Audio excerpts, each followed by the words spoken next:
أعوذ بالله من الشيطان الرجيم بسم الله الرحمن الرحيم اللهم إني عبدك وابن عبدك وابن أمتك ناصيتي بيدك ماض في حكمك عدل في قضاؤك أسألك بكل اسم هو لك سميت به نفسك أو علمته أحدا من خلقك أو أنزلته في كتابك أو استأثرت به في علم الغيب عندك أن تجعل القرآن ربيع قلبي ونور صدری وجلاء حزنی وذهاب ہمی۔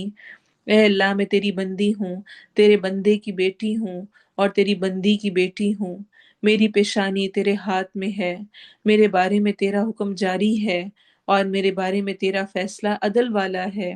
میں تجھ سے تیرے ہر اس خاص نام کے ساتھ سوال کرتی ہوں جو تو نے خود اپنا نام رکھا ہے یا اسے اپنی کتاب میں نازل کیا ہے یا اپنی مخلوق میں سے کسی کو سکھلایا ہے یا علم الغیب میں اسے اپنے پاس رکھنے کو ترجیح دی ہے کہ تو قرآن کو میرے دل کی بہار اور میرے سینے کا نور اور میرے غم کو دور کرنے والا اور میرے فکر کو لے جانے والا بنا دے۔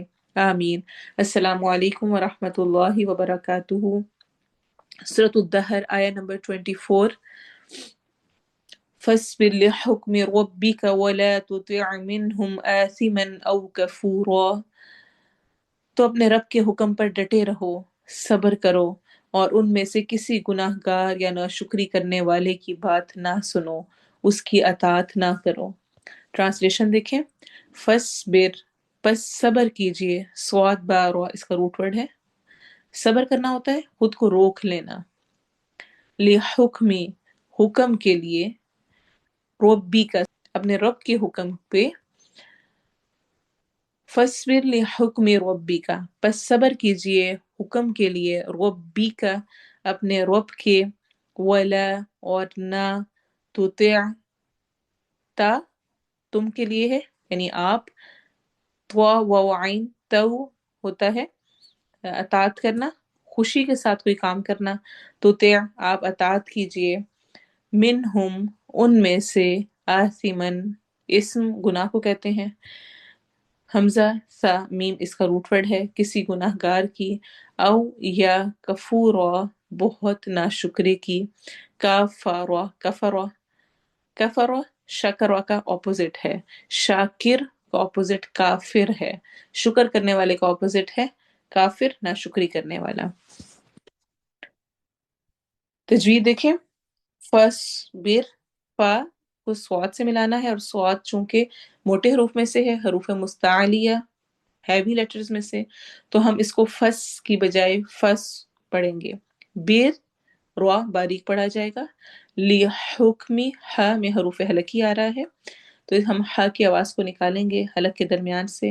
رو بی کا روا کو موٹا کرنا ہے، ولا واو میں ہون گول ہوں گے اور لا پہ الف مدہ ہوگی، دو حرکہ لمبا ہوگا، ولا تو تویع، تو تویع، تا باریک ہوگا، توا موٹا ہوگا، آئین کے ساتھ ملے گا، آئین حلق میں درمیان والے حصے میں ہم آواز کو ٹھہرائیں گے، من ہم میں نون کی آواز واضح ہوگی، سی من، سی سا کو نرمی سے پڑھنا ہے، من میں نون کی آواز کو واضح کریں گے، او ہون گول ہوں گے، کفو رو، کفو میں واو مدہ ہو رہی ہے اور رو میں الف مدہ کریں گے۔ اب ہم اس کی پریکٹس کرتے ہیں۔ فاصبر لحكم ربك ولا تطع منهم آثما أو كفورا، فاصبر لحكم ربك ولا تطع منهم آثما أو كفورا، فاصبر لحكم ربك ولا تطع منهم آثما أو كفورا، فاصبر لحكم ربك ولا تطع منهم آثما أو كفورا فاصبر لحكم ربك ولا تطع منهم آثما أو كفورا فاصبر لحكم ربك ولا تطع منهم آثما أو كفورا فاصبر لحكم ربك ولا تطع منهم آثما أو كفورا فاصبر لحکم ربک، بس اپنے رب کے فیصلے تک صبر کریں، اور ان میں سے کسی گناہ گار یا بہت ناشکرے کا کہنا مت مان۔ یعنی وہ وقت آ رہا ہے جب آپ کا رب حق اور باطل کے درمیان فیصلہ فرما دے گا، آپ اس وقت تک انتظار کریں، صبر کریں۔ اور یہ میننگ بھی ہو سکتا ہے، مفسرین کہتے ہیں کہ آپ جہاد کے لیے اپنے رب کے حکم کے آنے تک صبر کریں، اور خود بھی اللہ کے احکام پہ عمل کریں اور دوسروں کو بھی اسلام کی دعوت دیں، اور اس راہ میں آنے والی ہر آزمائش پر صبر کے ساتھ ڈٹ جائیں، اور اس سے روکنے والے کسی شخص کے کہنے میں نہ آئیں، چاہے وہ کوئی گناہ گار ہے، کوئی ناشکرا ہے، کسی بھی اعتبار سے۔ دو باتیں یہاں پر اسپیشلی مینشن ہیں، ایک یہ کہ اپنے رب کے حکم سے اس کے فیصلے کے آنے تک اور قیامت کے آنے تک، ہم انسانوں کی زندگی جب تک ہے تب تک ہمارا ٹیسٹ چل رہا ہے، فیصلے کا وقت اللہ کے ہاں ہے، جب اللہ کے پاس پہنچیں گے۔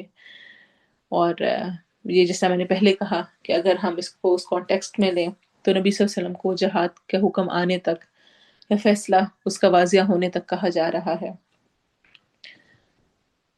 وَلَا تُطِعْ مِنْهُمْ آثِمًا أَوْ كَفُورًا، صبر کرنا ہے، اور صبر کو قائم رکھنے کے لیے کیا چیز ضروری ہوگی کہ کسی گناہ گار یا ناشکرے کی اطاعت نہیں کرنی۔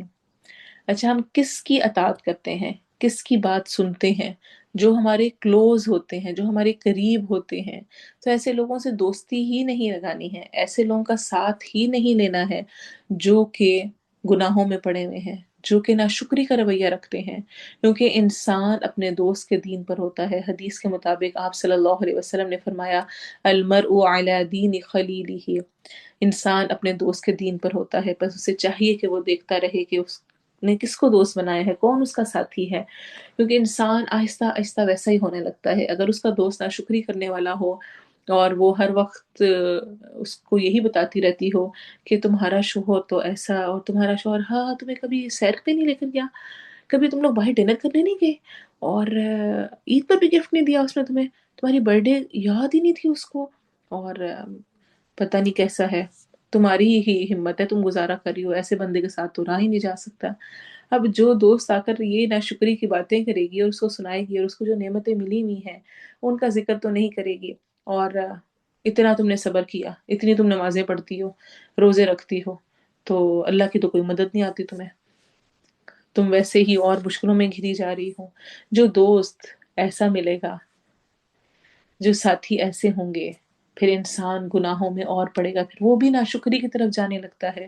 میں نے کتنوں کو ہی دیکھا اپنے یونیورسٹی دور میں، اب تو میرا یونیورسٹی دور گزرے بھی بہت دور ہو گیا، دوستوں کے ساتھ مل کر اپنے حجاب اتار کے رکھ دیتی ہیں۔ میں یہ واقعہ بہت دفعہ بیان کر چکی ہوں، لیکن میرے سامنے یہ بہت کلیئر واضح ہے مجھے یہ بات سمجھانے کے لیے کہ ایک دفعہ یونیورسٹی بس میں ہم جا رہے تھے، اور میرے آگے دو دوستیں بیٹھی ہوئی تھیں، ایک نے دوپٹہ نہیں لیا ہوا تھا اور ایک نے گاؤن سکارف پہنا ہوا تھا، اور وہ شاید ایک گروپ تھا جو کہ یونیورسٹی کے بعد ہوٹلنگ کے لیے جا رہا تھا، باہر کھانے پینے کے لیے۔ تو اس دوست نے دوسری سے کہا جس نے گاؤن سکارف پہنا ہوا تھا، پلیز میرے لیے اتار دو، کوئی بات نہیں نا، یہاں پہ کوئی نہیں دیکھ رہا، خیر ہے نا، کوئی بات نہیں، اتار دو۔ تو اس نے کہا نہیں نہیں دیکھو، نہیں ایسے اچھا نہیں لگتا، نہیں۔ وہ نہیں کرتی رہی، یہاں تک کہ جب وہ اترنے والے تھے، اس اسٹاپ پہ پہنچنے والے تھے، تو میرے سامنے اس لڑکی نے اپنا گاؤن سکارف اتار کے اپنے بیگ میں رکھا، اور ننگے سر کے ساتھ وہ عورت اتر کر چلی گئی۔ وہ لڑکی اپنی دوست سے متاثر ہو گئی، اور میں نے ایسا بھی یونیورسٹی میں دیکھا کہ کوئی لڑکی نماز پڑھنے کے لیے پریئر روم میں آتی تھی اور پیچھے اس کی دوستیں آواز لگا رہی ہوتی ہیں، اب لمبی نماز نہ کر دینا، اب جلدی نکل آؤ، اب دعائیں کرنے نہ بیٹھ جانا، اب قرآن پڑھنے نہ لگ جانا۔ تو آپ کی دوستی کیسی ہے؟ اگر آپ کی گناہ گار کے ساتھ ہے، اگر آپ کی ناشکرے کے ساتھ ہے، تو وہ آپ کو اس طرف ضرور لگا دے گا۔ سورہ کہف میں آتا ہے وَاصْبِرْ نَفْسَكَ مَعَ الَّذِينَ يَدْعُونَ رَبَّهُمْ بِالْغَدَاةِ وَالْعَشِيِّ يُرِيدُونَ وَجْهَهُ وَلَا تَعْدُ عَيْنَاكَ عَنْهُمْ، اور اپنے آپ کو ان لوگوں کے ساتھ روک رکھیں، جما لیں جو صبح و شام اپنے رب کو پکارتے ہیں، وہ اس کا چہرہ چاہتے ہیں اور آپ کی آنکھیں ان سے ہٹنے نہ پائیں۔ ترید زینت الحیات الدنیا، کہ دنیا کی زندگی کی زینت چاہنے لگے، آپ چاہنے لگیں۔ وَلَا تُطِعْ مَنْ أَغْفَلْنَا قَلْبَهُ عَنْ ذِكْرِنَا، اور ہرگز ہرگز تم اطاعت نہ کرنا ایسے شخص کی جس کے دل کو ہم نے اپنے ذکر سے غافل کر دیا۔ وَاتَّبَعَ هَوَاهُ، اور اس نے اپنی خواہشات کی پیروی کی، اب یہ دل کرے نا چلو یہ کرتے ہیں، اب یہ دل کرے نا چلو یہ کرتے ہیں۔ وَكَانَ أَمْرُهُ فُرُطًا، اور اس کا معاملہ حد سے بڑھا ہوا ہے۔ سورہ کہف کی آیت نمبر 28 ہے۔ تو یہ جو دوستیوں میں اور کلوز ریلیشنز میں آ کر انسان گناہوں میں پڑ جاتا ہے، اسپیشلی اس کی تنبیہ کی گئی ہے۔ ہم آ کر اپنے قریب رہنے والوں کے ساتھ، چونکہ اب شوہر کہہ رہے ہیں نا اتار دو دوپٹہ، شوہر کہہ رہے ہیں نا کوئی بات نہیں چلو اس میں، ہرگز نہیں۔ حضرت مصعب رضی اللہ عنہ کا واقعہ بہترین واقعہ ہے اس چیز کو سمجھنے کے لیے۔ سب سے امیر ترین شخص، بیسٹ پرفیوم لگانے والے، مہنگے سے مہنگے کپڑے پہننے والے، نکلتے تھے تو جس گلی سے گزرتے تھے وہاں لوگوں کو پتہ چل جاتا تھا کہ مصعب رضی اللہ عنہ گزرے ہیں۔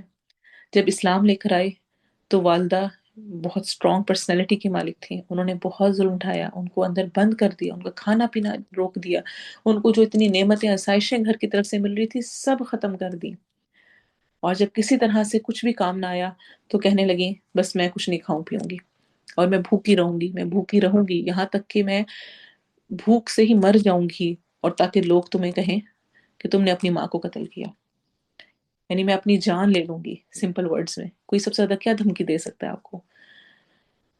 یعنی میں نے کچھ ایسی ویڈنگز بھی دیکھی کہ اس میں وہ کہتے ہیں کوئی بات نہیں نا، خیر ہے مووی بنا لو، خیر ہے نا ابھی تھوڑا سا یہاں پہ ہلا گلا کر لیتے ہیں نا، پھر نہ کرنا آئندہ، خیر ہے ابھی میرے لیے کر لو نا، اچھا میں تمہارا گناہ اپنے سر لیتی ہوں۔ نعوذ باللہ، کچھ لوگ اتنے دلیر ہوتے ہیں، اللہ معاف کرے، اتنے بہادر ہوتے ہیں کہ اپنے گناہوں کے ساتھ دوسروں کے گناہوں کے بوجھ بھی لینے کو تیار ہو جاتے ہیں۔ یہ میری اپنی آنکھوں دیکھے، میں نے یہ چیزیں ہیں سن رکھی ہیں کہ کوئی بات نہیں، ہمارے سر گناہ اس کا، تم بس ابھی کرو، تم کرواؤ، خیر ہے۔ روز روز نہیں شادی ہوتی، پلکنگ کراؤ، روز روز شادی نہیں ہوتی ہے، آرٹیفیشل سب کچھ لگا لو، خیر ہے۔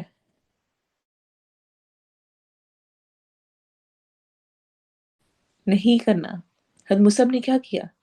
اپنی ماں سے کیا کہا؟ وہ امی آپ اپنی جان نہ دیں پلیز پلیز، نہیں میں نہیں کرتا۔ کیا کہا؟ بہت مشہور قول ہے ان کا، اے میری پیاری والدہ، اگر آپ کی 100 جانیں بھی ہوں، 100 بھی ہوں آپ کے پاس سول، اور اس میں سے ایک ایک کر کے نکلے، میں تب بھی اسلام کو نہیں چھوڑوں گا۔ جب انہوں نے یہ کہا تو ان کی والدہ کو کلیئر ہو گیا کہ میں کچھ بھی کر لوں یہ نہیں پھرنے والا۔ تو اسلام پہ جمنا ضروری ہے۔ کس طرح سے؟ کس طرح سے جمانا ہے؟ اچھے نیک لوگوں کی صحبت میں رہ کر اور برے لوگوں سے بچ کر، ان کی اطاعت نہیں کرنی۔ صبر انسان کو تب آئے گا، دین پر انسان تب جم پاتا ہے جب اس کو نیک لوگوں کی صحبت نصیب ہو، نیک لوگوں کا ساتھ نصیب ہو، جب ان کو نظر آئے دین کے لیے قربانیاں دینے والے، تو انسان کو اپنا آپ چھوٹا لگتا ہے، پھر اس کا بھی دل کرتا ہے وہ نیکیوں کی طرف بڑھے۔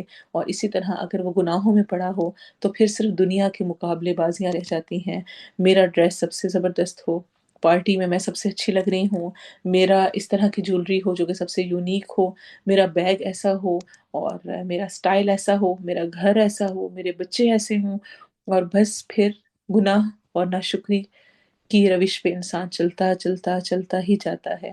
اللہ ہمیں اس سے محفوظ رکھے، اللہ ہمارے اندر صبر کو انڈیل دے۔